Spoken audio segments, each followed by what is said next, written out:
اللہ نے نوایا جی ہے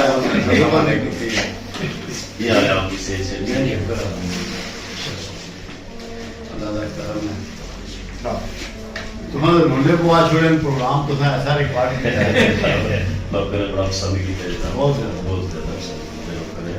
انہوں دوست صاحب دسیا کہنے لگے میں تھی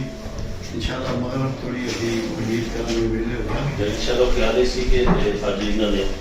لنگر کھاندے ویڈیو بنائی جی. اچھا گڈ تاکہ پوری ڈاکومنٹری ہے بنا لو کیونکہ کہ 2 دفعہ آئے تھے وہ لاسٹ ٹائم تھے جس طرح فنکشن ہو رہا سارا خان کا وہ بھی اسی کہ اسی طرح ہاں تھی بنا لو تصویر بنا لو میں ذرا بندے فارغ کر لوں میں شاید آپ واسطے دقت ہو بہت مہربانی یہ آپ نے کار لے کے جانے میرا حکم ہو گیا جی کر لو سفر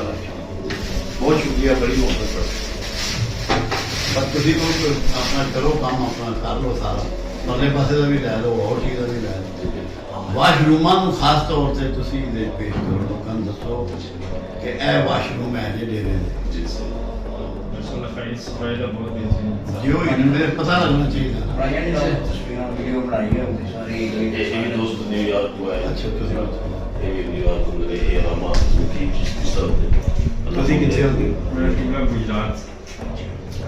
کلاس فیلو علامہ صاحب نے میں کتنے بیٹھ ہو چشتی پہ آپ کے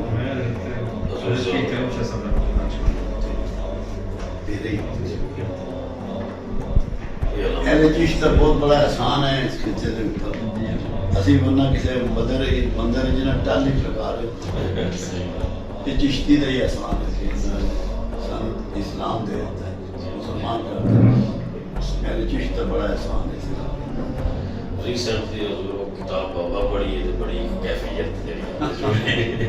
میں کہ مختلف جگہ چیزیں سب اکٹھیاں ہوتا ہے ماشاءاللہ یہ وہ کتاب بڑی ڈیڈی ہے کتاباں تو اور بھی آئی ہیں کتاب ایک یہ اوپر بھی آئی ہے جی السلام علیکم اپنے علامہ سے بھی کتاب آئی ہے علامہ اقبال اس سے لکھی ہے درویج ایک پھر روحانیت انعام شمس تبلیغ نے جڑا ٹیچ کیتا ہے نا رومی نو اس کے اوپر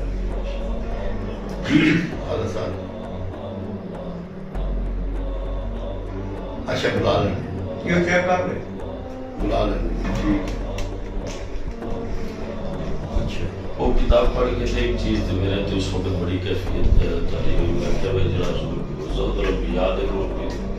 دم لے آئے میں عرض کرنا اس طرح خود آپ کو فرماؤ بفری بھی میں شکر کروں وہ میں اتوں نیت کر گئے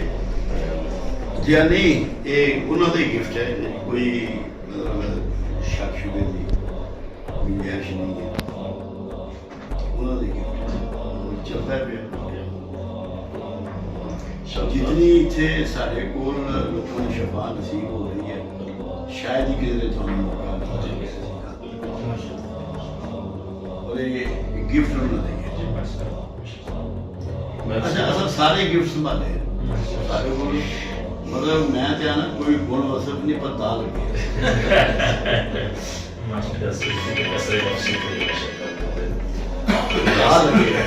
جڑا بندہ تصوف کا منکر ہے نا کتاب بابا پڑھ کے تے تصوف آ جائے گا سمجھ آ گئی ادھر جڑا فکر عرفان وہ سارا تصوف ہے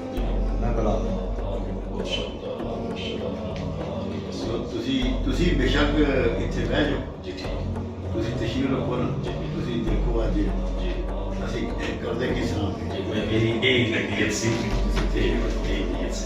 باقی اسی کیونکہ بندے کو تعلق ہی ہے ٹھیک ہے